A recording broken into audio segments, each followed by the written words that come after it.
Good afternoon. It's Wednesday, the 6th of January 2021, just after 1 o'clock. Welcome to UK Column News. Your host today, Mike Robinson, myself, Brian Gerrish, and we're delighted to have Alex Thompson and Vanessa Beeley with us today. We have a lot to get through today, so we're just going to get straight on with it. Obviously, many people will have heard by now that Julian Assange, his bail has been denied. He will stay in Belmarsh prison. The judge said, as a matter of fairness to the US, the US must be allowed to challenge my decision. She said that Assange had already demonstrated a willingness to flout the court orders that had been issued, that he was likely to run, that many countries, or actually this was the opposition's, the US's legal team were suggesting that there were many countries that he would offer protection to Assange. And so because of the flight risk, she said, the judge, that is, he would have to stay in Belmarsh. Now, just a couple of images from outside. Thanks again for Drew from Let Me Look TV for these. But quite a number of people turning up. A lot of journalists, a lot of independent journalists, and in fact, the police getting very excited about independent journalists being there. And others, in fact. So in this case, a 92-year-old. The video is doing the rounds of social media at the moment. This was a guy called Eric Levy, 92. Pretty hard reaction from the police to him, but he was arrested this morning. Lots of people not very happy about that at the time. The police just continue to get pretty rough over these situations. And there's also a video clip, which is very interesting, where a man in, I think it is London, is arrested for hugging people around him. Now, he starts off by just doing it once. He's then making a point in front of the police. But sure enough, they then arrest him. His crime, hugging another human being. Yes.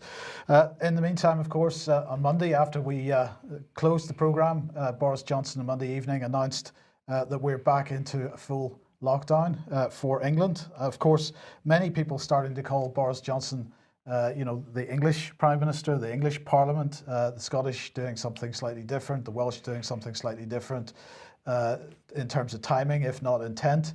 And so the Westminster certainly being confused as being an English Parliament at the moment. But anyway, nonetheless, back into lockdown, retail, hospitality, personal care services closing. Quite a lot of them closing. Quite a lot of them seem to be still open. There seem to be people getting around the rules to a certain degree. Yeah. Many businesses still open. Restaurants open only for delivery, takeaway, and click and collect is what is being said. Indoor and outdoor sports facilities are also closed. Primary schools, secondary schools, remote learning, but I know that there are a couple of schools not entirely meeting the regulations there. Some seem to be taking a bit of a stand and saying that enough's enough. We've got to provide better than remote learning for as many people as possible. And MPs back in Parliament today. But the problem is, Brian, just unfortunately, the legislation is already in place. So what are MPs in Parliament today to do? Well, they're going to debate this legislation and they're going to vote on it, but the legislation is already in place. Maybe we'll get Alex to comment on this in a second. But look, I saw many people pushing this around. This is not the legislation. This is being pushed around on social media and so on. Coronavirus Bill, HC Bill 122. This, in fact, is the bill that became the full Coronavirus Act. This is the statutory instrument which has been passed, 2021 number 8, Public Health, England, the Health Protection Coronavirus Restrictions number 3, and All Tiers England Amendment Regulations 2021. It was made on the 5th of January. It came into force at midnight this morning, just after midnight.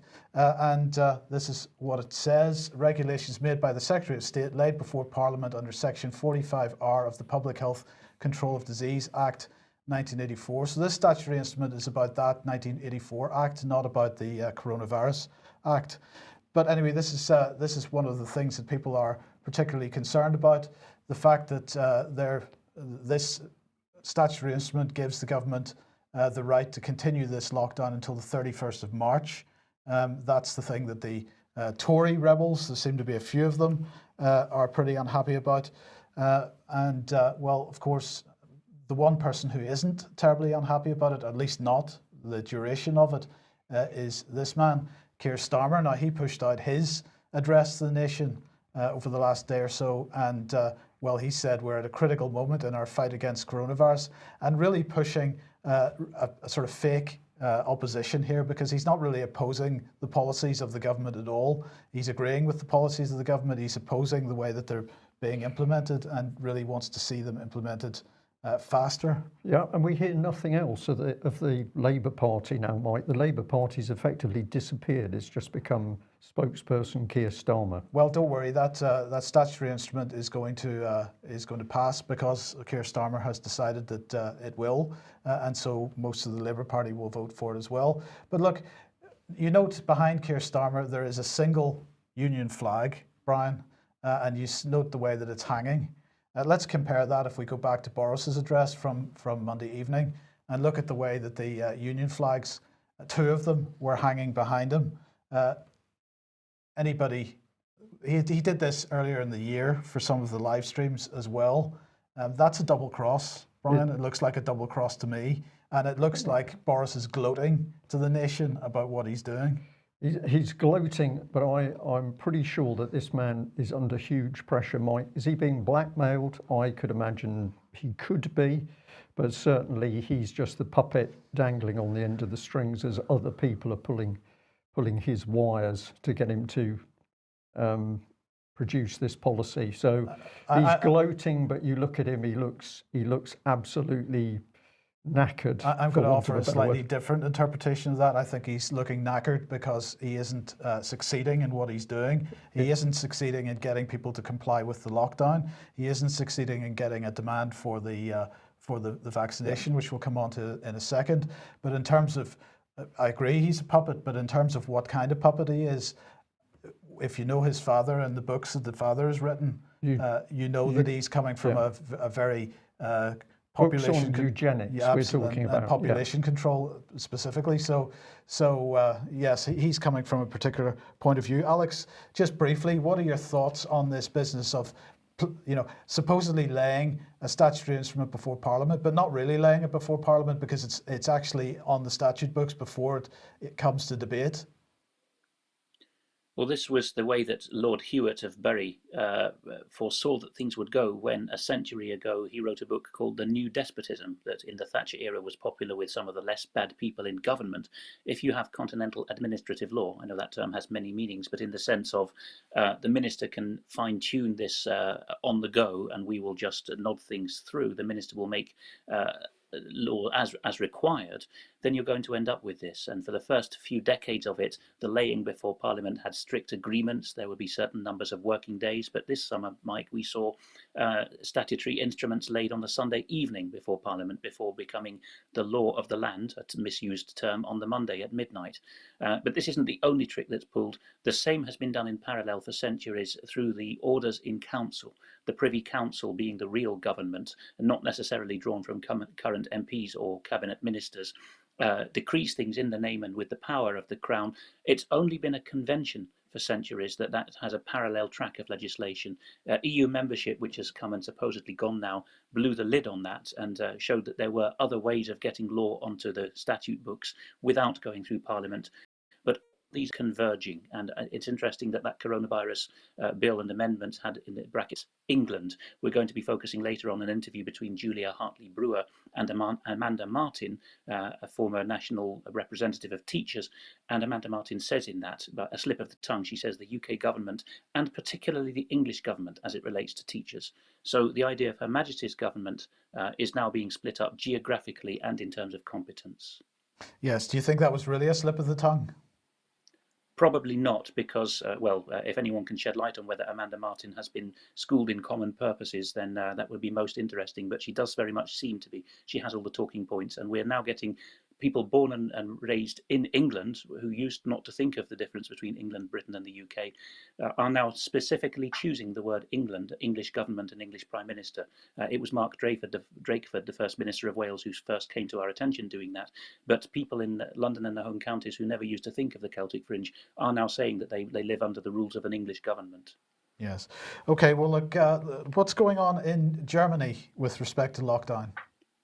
It's hard to find coverage in Germany itself that isn't totally biased, but over the border in Switzerland, the Neue Zürcher Zeitung, the New Zurich Gazette, reports on the reinforced German lockdown.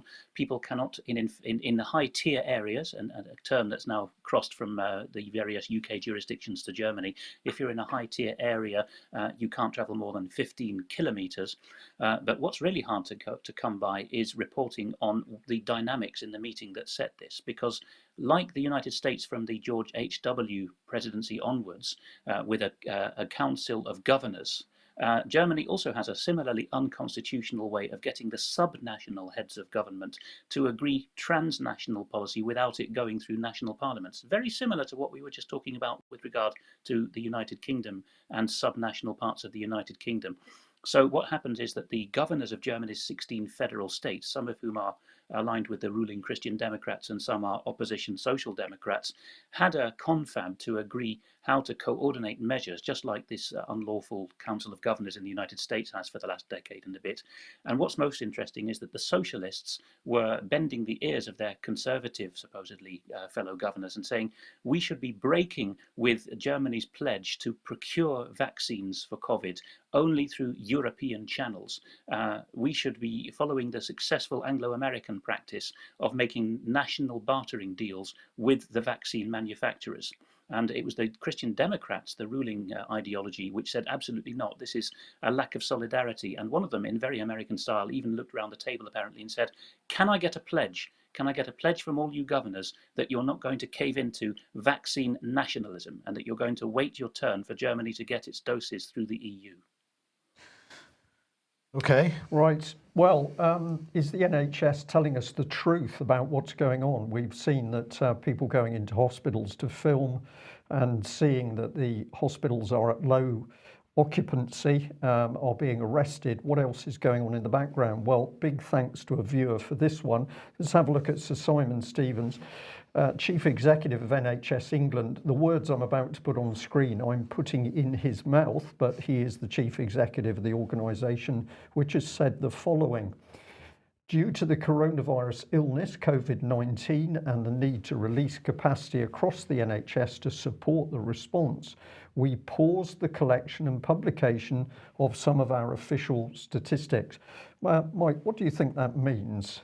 Well, it means that the official statistics of occupancy, for example, are now being paused, which means, well, frankly, they were hard enough to find in the first place. Yeah. But this means that there can be no oversight into how many people are actually in hospital and what kinds of treatment they're going to be getting. Right, this is censorship. I'm going to call it censorship. We've also had a very interesting email in from a person who said, were we aware that doctors in the NHS were now having to sign non-disclosure agreements? So clearly there's a lockdown. Let's have a look at the detail. This is part of NHS England's webpage. Blow it up on screen a bit. It says, due to the coronavirus illness and the need to release capacity across the NHS to support the response, we paused the collection and publication of some of our official statistics. Initially, this applied to the statistics listed in Annex A. That's back in July and September. The list of data collections that have been paused has now been updated for Q3 and Q4 2020-21. And then there's a lot of information on this. So we're going to say, please will people get onto the website and look at this information for yourself. But the NHS, using the excuse it does not have the capacity to process its own data, that statement must be a lie. It cannot possibly be true, but it's being used to say that key information is going to be withheld from the general public. These are some of the paused data sets, and you can see what they're going to withhold. Critical care bed capacity and urgent operations cancelled, delayed transfers of care, cancelled elective operations, audiology, mixed sex accommodation, thrombosis, mental health community teams activity, dementia assessments. So every key area really that the NHS is operating in to be withheld from the public. So there's no way of finding out whether they have actually paused treatment or not. Yeah. And of Yes. course, a lot of people are talking about relatives and friends who are denied treatment or treatment's been withheld. Well, the NHS is now going to effectively lie to the public. They're not going to release the data which shows what they're doing. Now, who should we be looking at? These are the non-executive directors of NHS England. I have no idea whether they were involved in the decision to withhold data. But they have a position and they're interesting people. We've got Lord David Pryor. He's chair of the non-executive directors, but he's also chairman of Lazard, the largest investment bank in the world. We've got a former Lloyds and international banker, David Roberts. We've got a director of the Institute of Global Health and Innovation at Imperial College. So that's a cosy relationship with Lord Darcy, I think is the correct way of describing it. We've got Noel Gordon, a former banking regulator. We've got Rakesh Kapoor, interesting man because he did have a cleaning company, but that was changed to a health company, and that's now been brought in, well, his expertise has been brought in alongside the NHS. And we've got Mike Koo, former chief executive of Sainsbury's. And if that's not enough advice for the NHS, there's more banking, there's Tesco, Rentokil, Coca-Cola, John Lewis Experience. So it seems to me that as the advice from the non-executive team increases, that the overall performance of the NHS is declining, but perhaps I'm being cynical in saying that. Yes, now of course the lockdown couldn't be pursued without the support of the media, and certainly it has been there. So here's the Mail and their headline yesterday: 1 in 50 people now have COVID in the UK, but Prime Minister Boris Johnson says 1.3 million have now been vaccinated and pledges UK can get shots to most vulnerable by mid-February. Now, the 1 in 50 was something that was I thought was an interesting statistic. I'd like to see the evidence for that. But anyway, I just thought I would say to people, if you just think about the street you live on and how many people live on that street, and just plug that 1 in 50 number into it and see whether what you're seeing in reality fits with that or not. Well, with the inference that if you have it, you are suffering and ill and you're a strain on the NHS, as Yes. opposed to the fact that not only might you have it with no symptoms, you have had it with no symptoms. But the other thing to think about is if 1 in 50 of people in the country have it at the moment, how many of those people are going to die? How many, I'm sorry to be a bit crude about this, but how many coffins are we seeing? How serious is this illness?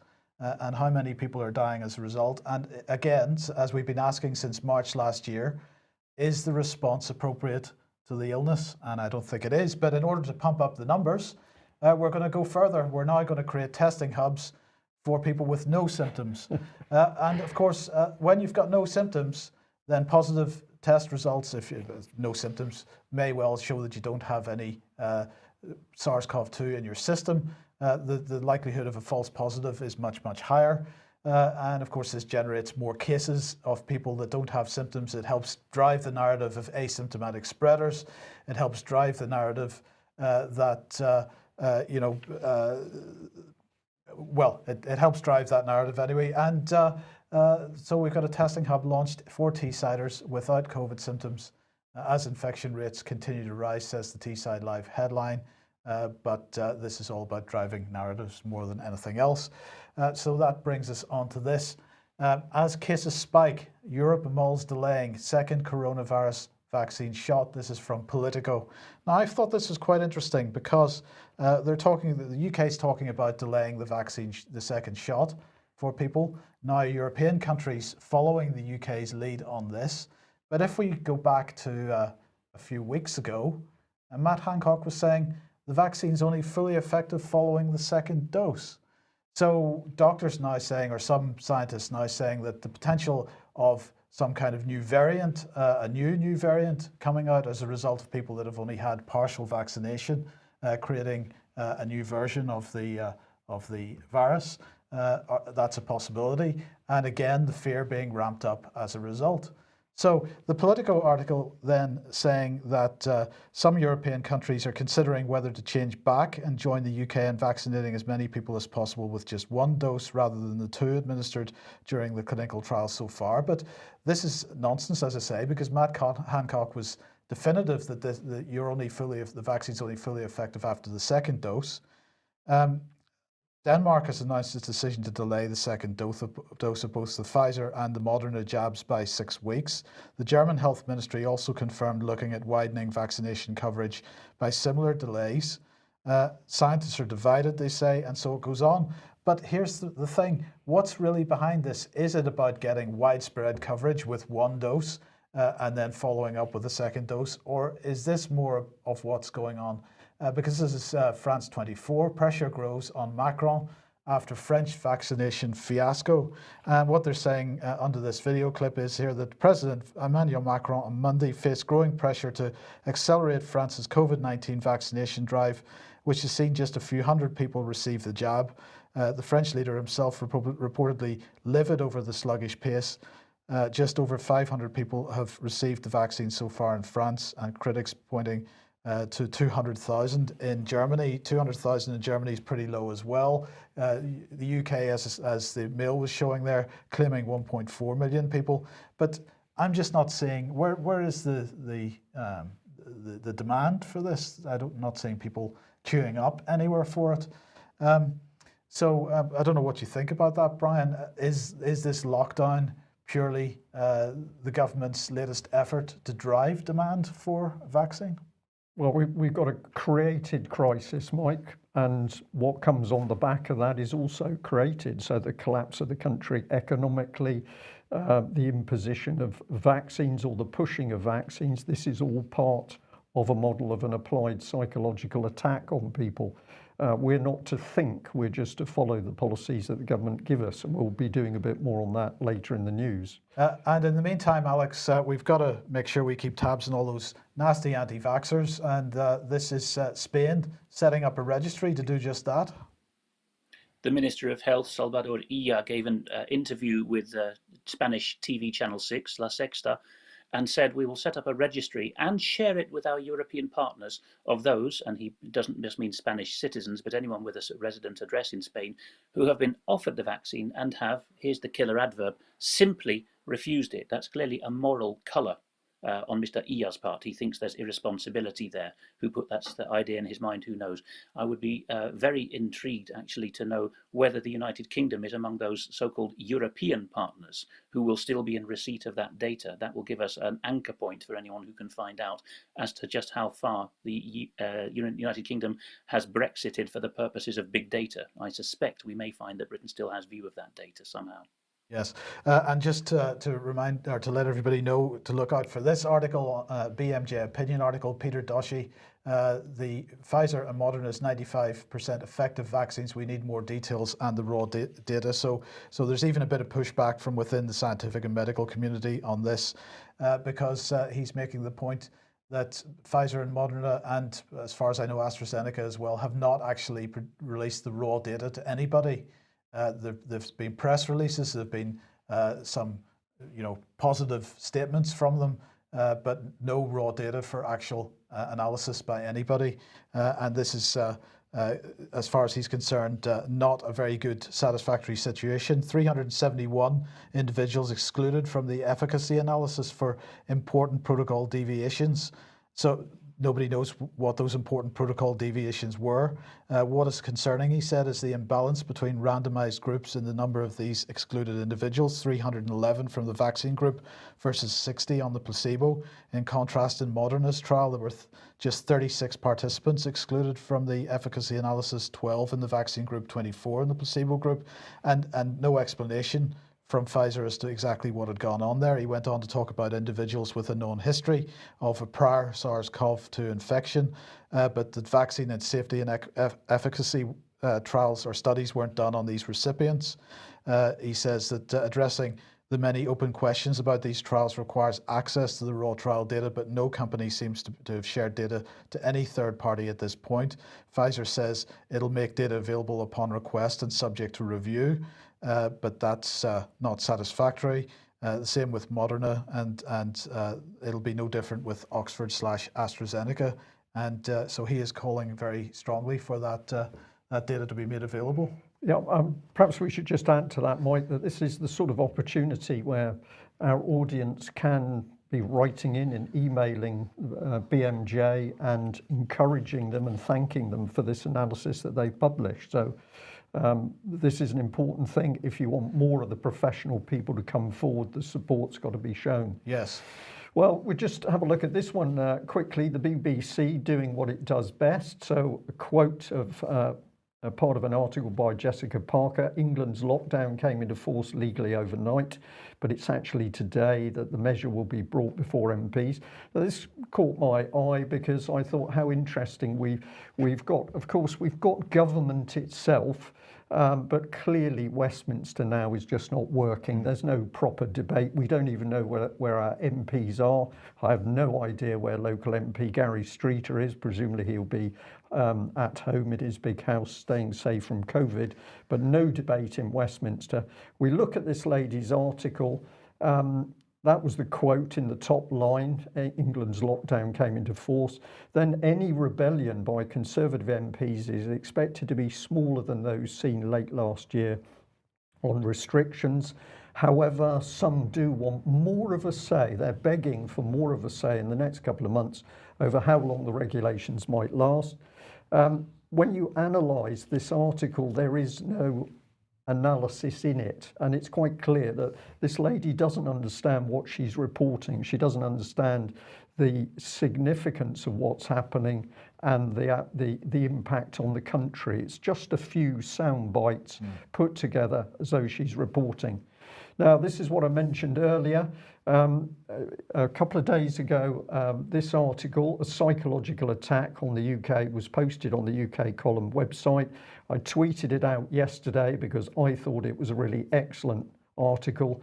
And my goodness, what a response we've had on that. So over 600 retweets now, well over 700 likes. So people looking at this article, which is saying that we are being attacked. This is the opening statement. We're in unprecedented times, not because of the deadliest virus known to mankind, but because we've never been attacked with such ferocious psychological methods as is deliberately being done today by our UK and Scottish governments. Measures to coerce us, manipulate us, scare us, shame us, and make us shame other people for not following orders pertaining to COVID-19 measures. And if you haven't already seen the article, there's the link on the screen. Do go and have a read, do share it. And I'll just say that Alex Thompson and myself a few days ago were also working on an interview to highlight the dangers of these psychological attacks, and that'll be coming up on the UK Column shortly. So if you like what the UK Column does and you would like to support us, then please head over to ukcolumn.org/community. There are options to help us there, and please do join the community. But also feel free to share any material that you find on Twitter, Facebook, YouTube, BitChute. The programs, the videos are all on those channels at the moment. There will be more coming, but do share those. That helps us a lot if you do that, particularly in the light of the increasing censorship agenda. Indeed. Now, we had a very busy first day back. We've recovered a bit and we're into the swing again. We wanted to thank everybody who has supported us over the last year, over a number of years now. We put out this tweet yesterday, which was very well received. Thank you to everyone who supported UK Column over the last year. Your encouragement and support has been a great boost. Many new people have joined us during the 2020 curfews seeking answers. Many say that our news and analysis now keeps them sane, a telling compliment amongst the COVID madness. So we said thank you, and you said, well, you said quite a lot. Let's have a look. We've got Jeannie Ordinary Girl. You're a breath of fresh air in these tyrannical times. Thank you all for all you do to keep us sane in a mad world. Saw ITV News at Mum's yesterday for the first time in 6 months and can't believe the utter bias they're churning out. It made me so angry. Glad you're back to restore truth and sanity. You all do a sterling job to keep us informed of the truth the facts of truth. Love you guys. Just report on the facts and provide excellent analysis. I've learned a great deal watching you this past year. Thank you so much. You're truly a comfort and also helping me understand Britain's political system, which right about now is as delightful as ours here in the US. Here's to better days ahead. Thank you for that US support. We're so happy to have you all back yesterday. Seriously, you have no idea how much you guys have kept me and my hubby sane. Thank you from the bottom of our hearts. I agree. I look forward to your news every Monday, Wednesday and Friday. It keeps my thinking straight and, yes, sane. You expose the lies and reveal the truth. I'm so thankful because it gives me the answers I need to point my kids in the right direction. And I'll just end with these two. Mother of hope. I love you guys and you're right. You are my dose of sanity. I hope many more people find you. Real journalism by people with inquiring minds using research, impartiality and critical thinking. Thank you for all you do. And this one was just lovely. You've been one of my greatest finds in 2020 at my Christmas. At my request, Christmas Prezi for Children was an annual subscription. Thank you for all your hard work. And I had to respond to that one with, wow, that's a lovely story. So we're going to say to our audience, we can only operate because of you. Thank you for your support. We do appreciate it. Now, we're delighted to say we've Vanessa Beeley with us. Now, the last time Vanessa was on the programme, we were talking about the file dump from Anonymous from the Foreign and Commonwealth Office. A couple of days ago, there was a new file dump appeared, and I received an email to tell me about it, and it said, "Greetings, sirs and madams, we are Anonymous. We continue our Operation HMG Trojan Horse, aimed at exposing direct involvement of Her Majesty's government in internal affairs of many other countries. We've published the third part of our investigation. It includes dozens of confidential files of the UK's Foreign and Commonwealth Office and its suppliers on Lebanon. The files confirm that the UK has infiltrated security and intelligence agencies of Lebanon. You will find names, ranks and salaries of UK assets who are in fact Lebanon's top ranking officers." So Vanessa, first of all, welcome to the programme. And thanks. I think one of the things that's particularly staggering about this is, first of all, the scale of it, the scale of the document dump, and we're only going to be scratching the surface on this today, and giving one example. But how far up the Lebanese political chain this goes? It goes extremely high up. It goes up as far as the current Interior Minister, Raya Al-Hassan, which we'll come on to when we actually look at the spreadsheet that was within the file, showing the serious level of embeddedment of these outreach organisations that are working on behalf of the UK Foreign Office, UK Aid, and the British, and working with the British Embassy in Beirut to effectively infiltrate and influence for change the security services in Beirut, the police services in Beirut, even military intelligence services in Beirut. It's an extraordinary operation. I mean, if we look at, and as you said, I mean, we're going to kind of whiz through it now. I'm going to be writing it all up as soon as I can. But I've literally just opened the first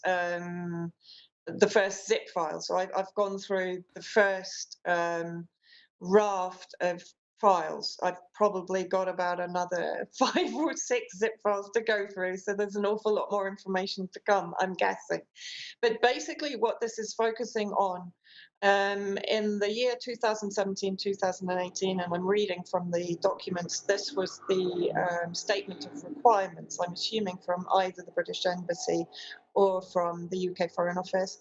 But the British Embassy undertook scoping exercises of the Lebanese justice process, looking at capacity, human rights compliance, etc. And the outcome of this scoping exercise was a decision by British Embassy to focus future support on Lebanese Armed Forces Department of Military Intelligence, with peripheral support for the military tribunal, military police prisons, and other such focused security services.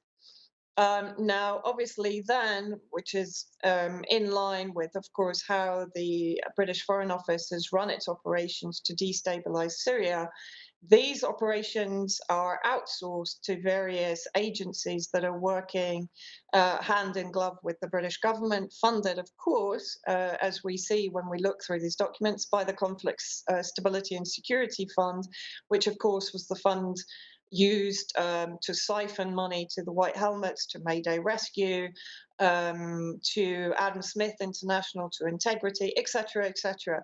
The Conflict Stability and Security Fund is a top secret, almost now, I think, 2 billion slush fund used by the government to further peace and stability in target regions. Of course, read that with inverted commas around it. If we look again at the statement of requirements in these documents, the maximum budget is 600,000 per year, July 2018 to March 2020. Sorry, 350,000 a year, July 2018 to March 2020.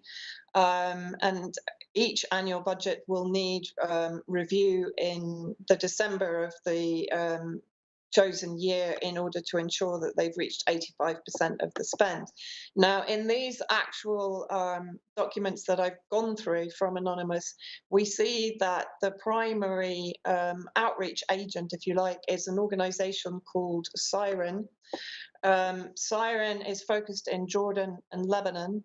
It's looking at change management, research monitoring and analysis, public sector accountability, human rights, public safety, national security, police advisor, hostile environment awareness training, all very familiar to those of us that have studied the way that the British Foreign Office and British intelligence have worked to infiltrate and create shadow state organizations within target nations like Syria, for example. What's interesting, the team of Siren, the founder and director, according to Company House, it was only incorporated in 2015, but some of the documents show its influence going back to 2008, so I need to check that. But its founder and director was a guy called Jonathan McIver.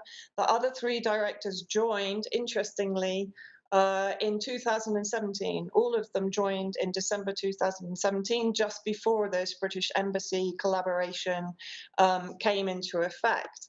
Now, Jonathan McIver has a background in consultancy in security service, policing, military, and intelligence. Interestingly for you, Mike, Siren Associates is registered in County Antrim, and in fact, all the directors originate from County Antrim. If we look at, of course, what Siren is covering in Beirut, the COVID-19 response, and of course, the response to the Beirut blast, which devastated Beirut last year. And it appears when you read the Siren website, their response to the explosion empowers state institutions to act in the public interest by providing them with technical solutions to coordinate the disaster response in a transparent and accountable way. So that effectively means that almost immediately British intelligence, under the guise of these outreach agents, have been involved in the investigation in the blast. I see that you're on the slide, which is the direct beneficiary relationship management strategy for Siren. Again, I'm reading from that slide. Siren stakeholder analysis and engagement strategy mapped against the internal security forces organogram, providing strategic overview of key internal security force stakeholders. Now, let's look at the top of that. Minister of Interior and Municipalities, Ryan El Hassan, is a long-term contact for Siren directors, apparently according to some of the documents within the Anon files. Now, of course, she's currently Minister of Interior, previously Finance Minister. She has strong connections to Saad Hariri, and most importantly, of course, alongside Saad Hariri, she is against the influence of Hezbollah in Lebanon. So we're starting to see the picture here that the UK Foreign Office, UK Aid, the Conflict Stability and Security Fund are effectively financing an infiltration of Lebanon's security forces, military and intelligence, in order to potentially erect a barrier against Hezbollah influence inside Beirut. And I'll come at the end to the comments from Peter Ford, former ambassador to Syria and expert on the region. Yeah, Vanessa, just let me interrupt you there for 1 second, because what you just said very much reminds me of that quote that we put up regularly on the program from Juliet Harkin from BBC Media Action about how Britain's soft power infrastructure likes to go into countries, find who the movers and changers are, who the opposition is, and work with those to create the change within countries, the change that the Foreign Office wants to see. You know, what this organisation Siren seems to be about is they are a change agent, and you know, it's a bit surprising that a Northern Irish company, a company established in Northern Ireland, is so heavily involved in the Middle East, driving change. I mean, why would they be interested in driving this change unless it? I mean, it's a rhetorical question, really, because it's funded by the Conflict Stability and Security Fund, so that's clear. Yeah, and also, I mean, it's interesting that you mentioned the change. Again, I'm just going to read from the Siren methodology file, which was among the documents that I've gone through. Support change champions to drive program. Change champions, due to their combination of power, integrity, and capacity to drive strategic change, are essential British Embassy, Beirut, and program allies in delivering the ISF transition from force to service. The recent appointment of Raya Al Hassan as Minister of Interior and Municipalities represents a strategic opportunity. I've highlighted that, given Siren's long-standing relationship with the new minister. So clearly they had already created a strong connection with people that they consider, as you said, as Juliet Harkin did in Syria, with people they consider to be viable opposition and people that they can easily influence. Additionally, General Ahmed Al-Hajjar, head of the ISF Academy, Internal Security Forces Academy, and the ISF Strategic Planning Team will remain essential to program success. So, you know, this organization has effectively embedded itself with high-level, high-ranking military intelligence and security officers. Siren will continue to advise and consult both stakeholders on a regular monthly basis, etc. It goes on to talk about regular meetings, weekly, possibly daily meetings with the British Embassy. Interestingly, I did have inside information that the British ambassador in Lebanon has curiously handed in his resignation for personal reasons, just as these documents hit the streets. I'm sure that's a coincidence. But you also have Robert Broadhurst working for Siren, former Metropolitan Police Service commander, who will expand the public order manual of guidance. As I go back to the director and founder of Siren, Jonathan McIver, has driven ISF strategic change. We have the word change again and again in these documents over the past decade in Lebanon, and has military and police experience. As you pointed out, Mike, of course, what does that lead us to speculate? That he may possibly be involved with MI6. And of course, General Najim, again, working for Siren, former ISF head of mobile forces. So you can see now how this organization has developed itself to basically consist of the influencers within those security forces inside Lebanon. I don't know if you can bring up the slide. What are we on now? Oh, you're on this one. Okay. Do you tell me what you want to see? Well, if you can bring up the salaries, because I think people would be very interested to see. You just mentioned, why would this company incorporated in County Antrim be involved in effectively the destabilisation of Lebanon at the behest of the UK Foreign Office? Well, let's have a look. Project director, maximum daily fee £862. Project manager £757, junior consultant £633. These are daily rates, by the way. Admin assistant £385. I mean, these are fairly impressive salaries for this company. So I think that gives you a strong indication of why this project might be so attractive. And if we go down to the slide that you showed previously, This is the budget key information from the Foreign and Commonwealth Office for Siren Associates running from the 1st of August 2019 to the 31st of March 2022. If you go across, it's probably too small for most people to read, but it's basically covering all of the projects that I've mentioned so far. That's a budget of almost £15 million. Now, what is interesting about Siren is when I started to go further through the documents, if you can bring up the, yes, thank you. You'll look at the top, you can see that Siren is working in collaboration with Integrity. Now, where have we heard of Integrity before? Of course, in 2017, when I was working in East Aleppo and going through the documents that we found in the former Nusra Front headquarters, White Helmet centers, local council centers in East Aleppo, which of course were occupied by terrorist groups dominated by Al-Qaeda. One of the documents we found was a contract for Integrity and Adam Smith. Thank you, Mike. Now, what is really interesting here, I'm just going to go quickly into this. I know that Mike hasn't got the LinkedIn image, but I'll just talk about it.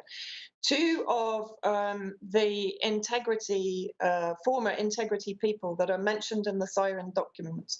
One is Sarah Raslan, who worked for Integrity until December 2019. So she was involved in the project in Syria, where effectively Integrity and Adam Smith were receiving funding from the Conflict Stability and Security Fund to then funnel to various outreach agents based in Syria that were setting up what we euphemistically called local councils. Now, in East Aleppo, through my investigations, which are published at 21st Century Wire, we know that those local councils were headed up both by heads of the White Helmets and by leaders of Nusra Front and various other associated armed groups operating in East Aleppo. Now, Sarah Raslan, who is now also connected to Siren and to the Lebanon project, she worked for Integrity, but she also worked for Active Strategy. Now, Active Strategy, you might remember in 2019, an investigation, I think it's by the Sunday, Mail on Sunday, two former UK diplomats were given millions of taxpayers' money to run operations similar to that which Siren is now running.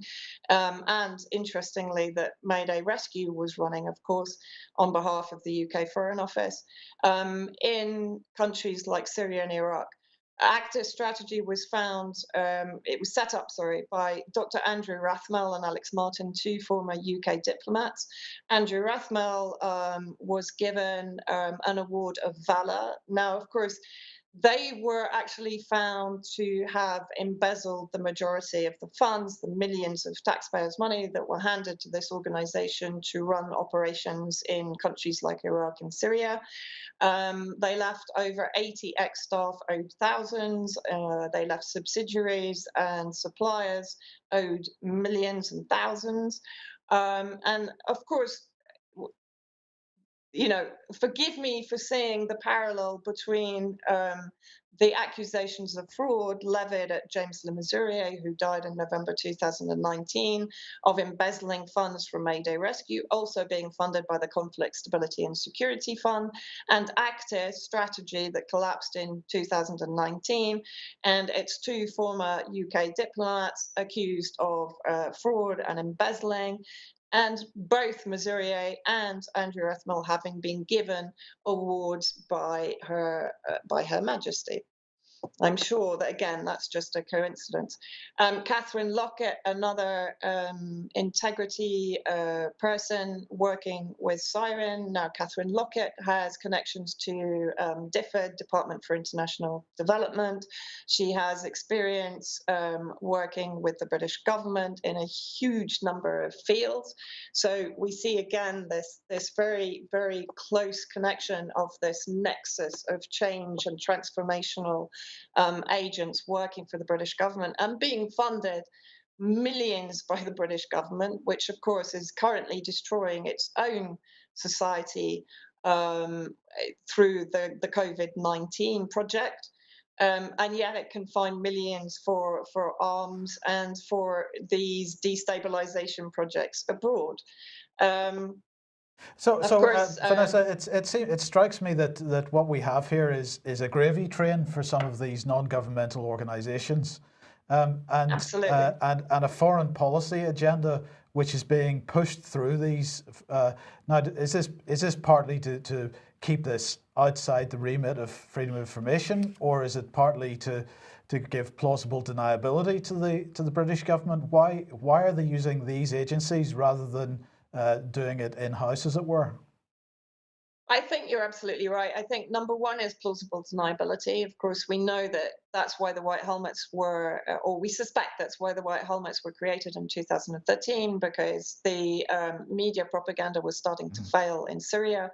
So they wanted to give the media a degree of plausible deniability and to give them regular, outsourced, open-sourced evidence and witness and testimonials, etc., to support the propaganda. So of course it's primarily for plausible deniability. You know, as we saw actually with Adam Smith International have been the fall guy on a number of occasions, when in fact, of course, it's the government that's being caught out, basically targeting certain nations for destabilization and revolution.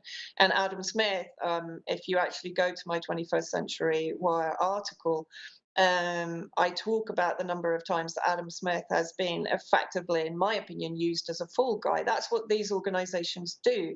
They do the job on behalf of the UK Foreign Office, but then if it all goes pear-shaped, as of course it is right now, because Anon is releasing these documents, then the government can basically wash its hands and say, yeah, but we didn't know they were doing it to that extent. We were giving them money for the X, Y, and Z, and we didn't realise that behind our backs, of course, they were embedding themselves with intelligence and they were destabilizing XYZ country. But I think what's really interesting, I asked Peter Ford because I wanted to check whether this was a normal level of activity, let's say. Right, so just before you continue, Peter Ford, of course, former Foreign Office diplomat and ambassador, so he's qualified to make a statement on this. Yeah, he is. So I wrote to him and I sent him a brief summary of the documents I'd gone through. Now, his response to me this morning was this: I haven't had a chance to read everything, but what I have seen reminds me of my first ever job in the Foreign Office in the Caribbean department. In those days of transition from empire, the Foreign Office had a special department for training West Indian police forces called POLAD, Police Advisors Department, especially security branches which needed inducting into the colonial methods of repression. And I would underline this colonial methods of repression because, of course, Mike, what we're actually seeing is neo-colonialism on full throttle. Whereas the British, you know, they no longer have the influence they had previous territorially in these countries. But now, of course, the way that they are achieving their colonialism is through infiltrating and gaining control and influence over the pivotal institutions within those countries. So Peter goes on to say, later I was a point man in our Cairo embassy for a pretty harmless police training program for the Egyptian police. Compared with that, and this is important, he says the scale, ambition, and cost of the program for Lebanon makes my jaw drop. It's transparently clear to this former Foreign Office insider that the entire purpose of the Lebanon police training program is to infiltrate, subvert, control, and manipulate in ways designed to make the police a counterforce to Hezbollah and other democratic forces in Lebanon. Just as in the 1970s, when leaving colonies, the UK tried to fix the legacy so as to retain influence and to prevent the emergence of radical popular movements. So that is it in a nutshell. I mean, when I started to go through these documents, I was shocked. at the extent. Of course, in Syria, they didn't quite do it the same way. They didn't embed themselves with official institutions. They embedded themselves with terrorist groups and kind of turned them into official institutions or shadow state institutions through the labeling of the gangs and groups as local councils, as civil society, etc., as white helmets, etc. Yes, well, look, thank you very much for that, Vanessa. That's fantastic. And as I say, this is just the start. We're just scratching the surface of what is here. But I'd like to get Alex's thoughts on what Vanessa's just delivered. Alex, just give us a brief overview of what you think here. Three quick things, apart from kudos to Vanessa for explaining this also eloquently. First of all, I have seen the whole chain that Vanessa describes with regards to the country of focus that I had in British intelligence in the mid-2000s. And it started with young people in government having come up from local or economic bases, international government, being identified in meetings chaired by and hosted by the Cabinet Office as a technocrat we can work with. Someone in their 20s usually. And if they came from a conflict hotspot, the next stage would be that the MI6 officer in the room would say, well, shall we invite him over and dangle in front of him the prospect of meeting intelligence people? That will please him. Once they came over, favoured NGOs would always take them to Northern Ireland for a weekend. It's sorry to use this analogy, but it reminded me of the Alpha Course's Holy Spirit weekend. They came back converts, they came back new men after having been to Northern Ireland and spoken to the fixers. May I suggest that might be a link with the Lisburn registered company you have? The second thing is Rory Bremner had a couple of comedian sidekicks who went under the name of Bird and Fortune. And if people look up this 2005 response to the assassination of Rafik Hariri called Bird and Fortune brackets Washington Diplomat, you will find that the gentleman playing the British diplomat based in Washington in this Bush era is asked, well, what are you doing spreading democracy? And he replies, oh, well, what it means is that all these lovely people in Lebanon come out on the streets and demonstrate against the nasty Syrians who do things like blow up their prime minister. And then the gentleman playing the journalist says, but what about the equal number of Lebanese who came out protesting in favour of the Syrians? And you can see that in the automatic subtitles there that the British diplomat says, they don't count. So do look up that sketch from 2005. And the third and final thing I would say in response is that I have now seen enough to make an analytical prediction and go out on a limb. Anonymous previously gave me linguistic hints in what their write-ups that they were probably French speakers. And now I've seen enough to think that the most likely scenario is that Anonymous is being driven by opposition-minded, generally conservative people in French intelligence who are disliking Britain, and particularly Britain in its pro-Israeli guise, attempts to take all Hezbollah and Syrian influence out of Lebanon. And this is the kind of vector that gets millions thrown at it. In my own segment in a moment, we'll be talking about how the big Cabinet Office FCO, or FCDO we now have to call it, if it's been merged with it, vector for the former Soviet Union was pretty similar in that what we want is our people in place in intelligence so that they can reliably pin blame on the Russians. You need people in the Russosphere, in that case, reliably to point the finger and say, look, this has got the Ruskies' fingertips all over it, fingerprints. And in the same way, I think the prime idea behind this takeover of Lebanese deep state policy for Britain, given that Britain is not the former colonial power, is at least to dislodge rival, i.e. French and Russian deep states, from being the dominant player in Lebanon. And for that, you need key men and women in the intelligence and security apparatus, and particularly with regard to crowd control and also expression of free expression, who can say, look at what the Syrians and Iranians are doing and pin blame on them. If you got people within the region speaking a similar language who can do this plausibly, that's enough to get the whole of, shall we say, thinking London or the BBC watching British behind the agenda of a regime change. So I think the overarching strategy, whichever region you're looking at, is look at us, we solved Northern Ireland, hint, it was all a setup anyway, but we managed to solve it. If you play your cards right and take British advice, you too can solve your frozen conflicts and boot the big brother, the big bad neighbour out of the region. Have you any comments just before I ask Alex one more question? I've actually got a lot, Mike, but I think we'll keep it for another time because this wants some far deeper analysis. What was in my mind, just to frame that very quickly, was going back to Francis Maud and the sudden link up of intelligence with Israel. We talked about that. We pointed out that there was linkage from GCHQ, from the security services, the Israeli Special Intelligence Unit 8820 or something, I forgot the exact designator, but all of this came out in the public domain in UK, but it was only the UK column that put all the pieces together. And this operation, to me, sits very well with that framework. So I think we've got quite a lot of detail to do on this. Yes, well, look, Alex, we're coming on to cyber in 1 second, but you know, the implication of what you said there with respect to French involvement in this implies an external hack, and I just want to throw this back at you a little bit, because the scale of this to me seems to be huge, and for this to be an external hack means that somebody outside the Foreign Office has managed to get through every firewall and every level of security to get access to a file server with this amount of data on it, and has pulled this amount of data off.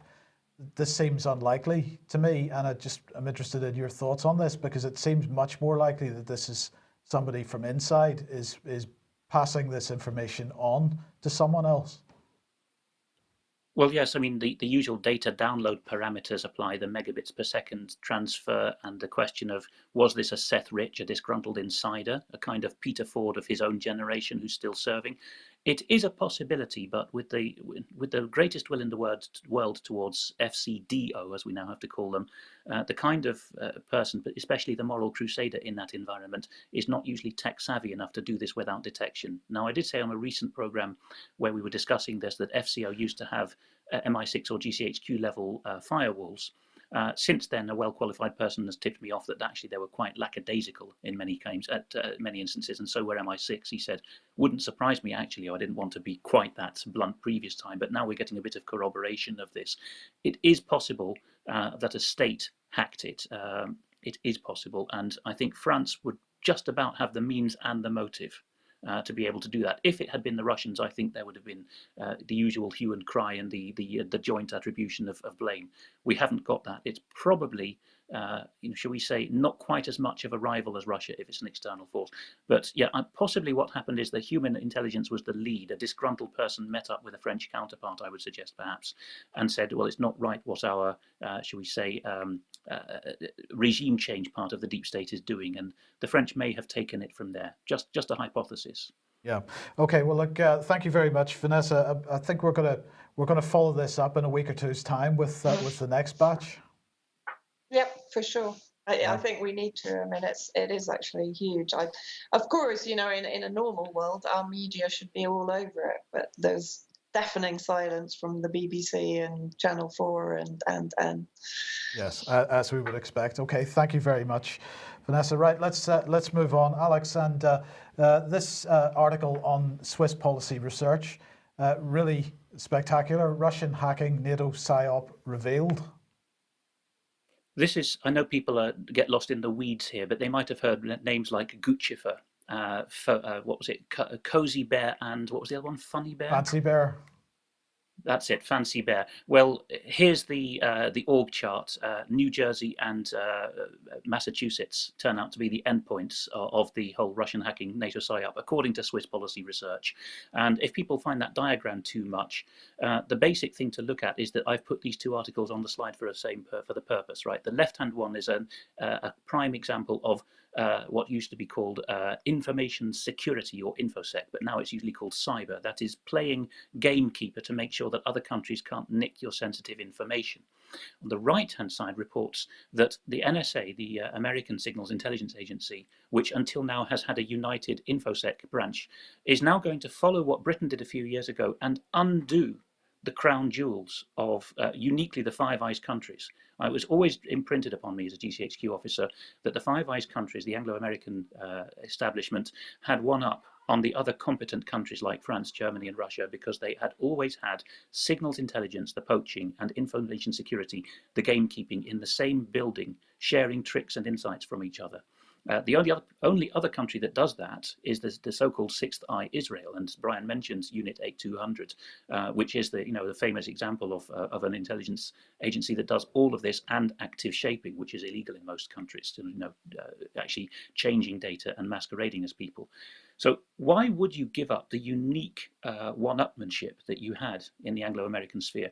Well, I would suggest that the reason why Trump is now being prevailed upon, and perhaps Biden will follow through with it if he gets into office, the reason why you would separate them, and why GCHQ did this first by taking its branch and putting it in London as the new National Cybersecurity Centre a few years ago, is that you want the sexy hard sell of, look, our placeman in Ukraine, in Lebanon, tell us it was the Ruskies, it was the Syrians, it was the Iranians what done it. You want that, but you don't want internal dissenters thinking, that doesn't add up. As a well-informed signals intelligence or general techie guy who thinks that's not how the data works, that's not how we do things, we know how to protect against that, we advise these people to protect against this. All of that knowledge has to be divorced internally, I would suggest. So I think we're getting a substantial way closer to seeing the whole doctrine from the 2000s, the time I was serving, was basically we're now going to be playing tricks on the countries we wish to undermine. We don't want our own officers with more knowledge of the situation than others to be able to say that doesn't add up. So I think it comes together very nicely with what Vanessa has suggested is going on in Lebanon. Yeah, okay. Okay, Alex, thank you for that. With an eye on the clock, let's move on very quickly. BBC, we've mentioned in this programme many times before on the dirty dealings of BBC media action in Syria. We're seeing the BBC using techniques, psychological techniques on people in UK. This headline caught my eye this morning: BBC to put lessons on TV during lockdown. And we've got Kate Thistleton is the lady in the picture. She's apparently going to front the new content. I've been a bit cynical here. Propaganda straight into children and young people as BBC Two and CBBC deliver education, because this is what's coming. Let's have a look at what the BBC is now up to. They're going to show curriculum-based programmes on TV from Monday. They will include 3 hours of primary school programming. At least they're admitting what they're doing. 3 hours of programming young children every weekday on CBBC, and at least 2 hours for secondary pupils on BBC Two. During the first lockdown in the spring, lessons were available on iPlayer, Red Button and online, but not on regular TV channels. And the move, I've obviously preceded some of this, the move comes amid concerns that low-income families may struggle to afford data packages for their children to take part in online learning.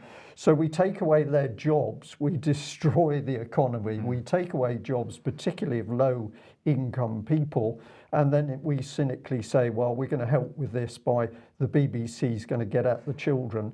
And of course, the children now starting to suffer as a result of lockdown. We know there's an increase in mental health problems, but the BBC doesn't want to get involved in that. So let's look at who the BBC puts forward. Here she is, Katie Thistleton.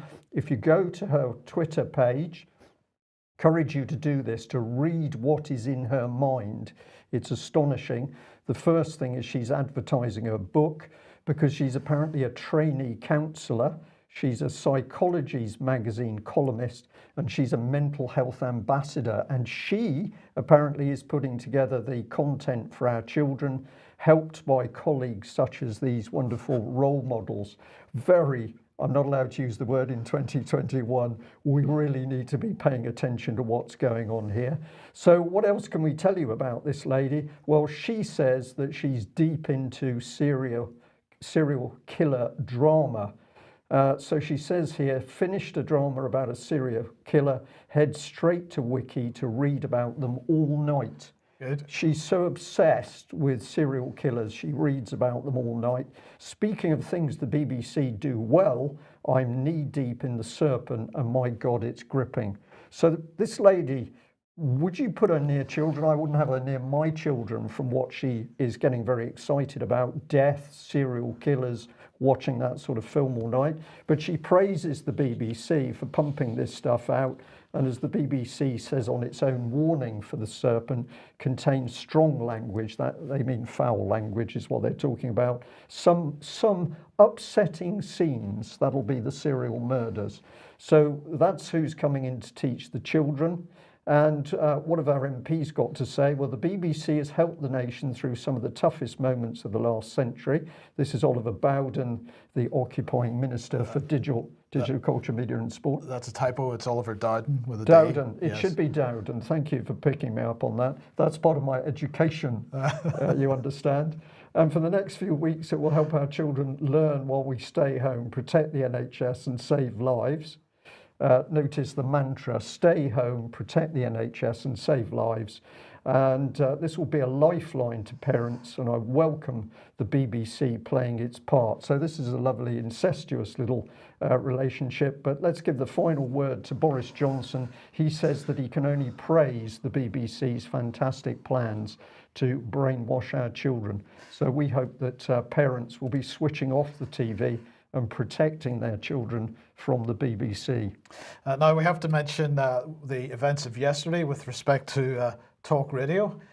Talk Radio, of course, the home of free speech, as they call it. Julia Hartley-Brewer is certainly running point in the mainstream media in challenging the coronavirus, the COVID narrative, and asking some pretty strong questions of MPs and others, but also giving a voice to some of the science dissent that exists. Well, yesterday, of course, as most people will know, they ended up being censored by being kicked off YouTube. Well, perhaps because of who owns them, they managed to be uncensored by the end of the day. So YouTube put them back online again. So let's look at the statement. We're pleased to receive the following statement from YouTube, said Talk Radio. Talk Radio's YouTube channel was briefly suspended, but upon further review, it is now being reinstated. We quickly remove flagged content that violates our community guidelines, including COVID-19 content that explicitly contradicts expert consensus from local health authorities or the World Health Organization. We make exceptions for material posted with an educational, documentary, scientific or artistic purpose, as was deemed in this case. So the question is whether this reinstatement so quickly was because of weight thrown by the Murdoch empire. But certainly I'd suspect that that same response would not have been achieved by, for example, the UK column had they taken us down for the same reasons. And so I'm glad to see them back online again, but really this is another shot across the bows and another warning to everybody. That if you don't agree with the consensus, if you don't agree with the consensus, if you have any form of opposing view, free speech is gone and they're going to close you down, is what it says. Yes. Now, Alex, just very briefly, this is Swiss entrepreneur Daniel Modell. What's he up to? I've put out a number of parleys, as they're called on Parler, under my handle Eastern Approaches, with no hyphen or space between them, with regard to a series of rushes which have been put out by a Swiss documentary maker. And in this case, he's interviewing a fellow Swiss, Daniel Modell, an entrepreneur. The documentary is destined to be called Planet Lockdown, and that's the name of one of the guy's 2 YouTube channels. And the other is, I think, Truth Matters. And I would suggest that people subscribe to both of those YouTube channels and watch the interviews avidly. Here is Czech ex-president Václav Klaus talking about his insight from a friend that the whole of globalization is predicated upon the loss of well-defined property rights. Certainly food for thought. And this is an outstanding pair of channels, I think. And if you want to know what, shall we say, the dissenting continental Europeans in particular are thinking, usually speaking very good English in this series. There's even got a minor royal from Liechtenstein to talk to the camera for this series. This is well worth doing. I think, by the way, with regard to Talk Radio, what may have swung it is that on a few hours before the what turned out to be the temporary banning of Talk Radio's channel, they interviewed, or Julia Hartley-Brewer in particular, interviewed this lady, Amanda Louise Martin, formerly a spokesman for one of the teachers' unions. And here she is on her social media account saying this teacher believed Black Lives Matter. She spouted a whole bunch of common purpose stuff during the interview. Teachers first in vaccination, that's between 6 and 9 minutes in the interview.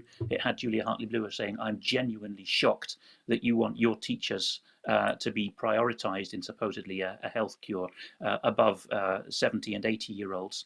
But also Amanda Martin spouted a lot of stuff about we want mechanisation of the classroom, basically. We want government to guarantee total safety of everything for teachers. Basically, you know, as with parts of the NHS now, we're a superior class of humanity, a bit like from the police training, officer safety before serving the public.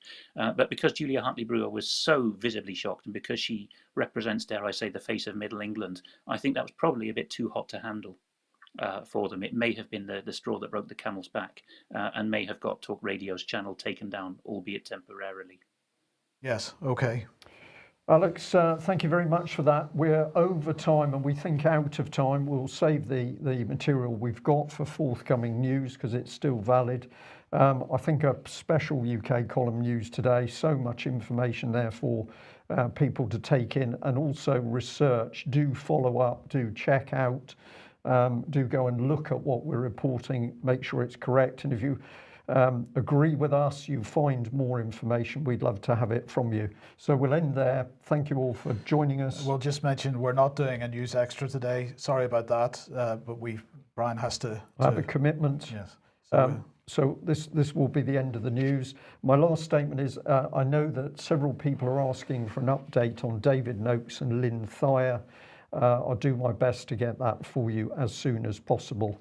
But it's nice to know that you're all still interested. So Vanessa and Alex, thank you very much for joining us. We'll end there. Bye-bye. Bye-bye.